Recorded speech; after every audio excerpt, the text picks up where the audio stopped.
Now let's also tell you about the fungus that they were carrying, the crop killer. It infects crops like wheat, corn, rice and barley. It causes something called head blight. And worse, the fungus does not stop at plants. It produces mycotoxins. So exposure to infected grains can make you sick. It can lead to vomiting and liver damage. It can also cause reproductive issues in both humans and livestock. In fact, pigs are particularly susceptible. So this fungus can be deadly. It causes billions of dollars in losses worldwide every year. Hence the charge of agroterrorism. But what is it exactly? What is agroterrorism?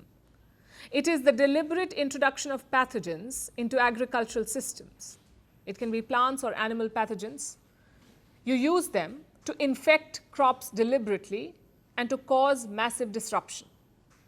Think of it this way. You don't need bombs when you can kill the wheat. You're targeting the source of food. This fungus could have done that. The FBI has called it a potential act of agroterrorism. They say Liu and Jian were not just rogue scientists, they were backed by the Chinese government.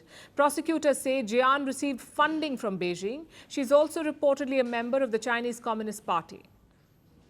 Which brings us to the question, did China try to disrupt American crops?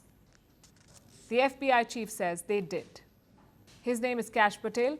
Look at what he's tweeted, and I'm quoting, "This case is a sobering reminder that the CCP is working around the clock to deploy operatives and researchers to infiltrate American institutions and target our food supply." So the FBI claims that Beijing is attacking America's food supply, and this fungus could be a potential agro-terrorism weapon.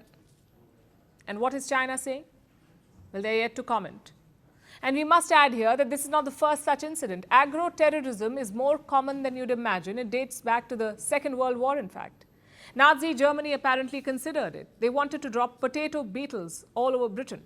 This was to wipe out the local potato crop, although it did not happen. But during the same war, Japan's military planners came up with a similar plan to use grain rust spores to attack enemy crops.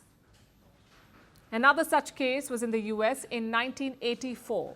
A religious cult intentionally contaminated salad bars with salmonella. This was to suppress voter turnout in local elections. More than 750 people fell ill. So agro-terrorism has existed for some time now. And it's appealing for a simple reason. It is hard to detect, easy to deploy, plus the consequences can be severe.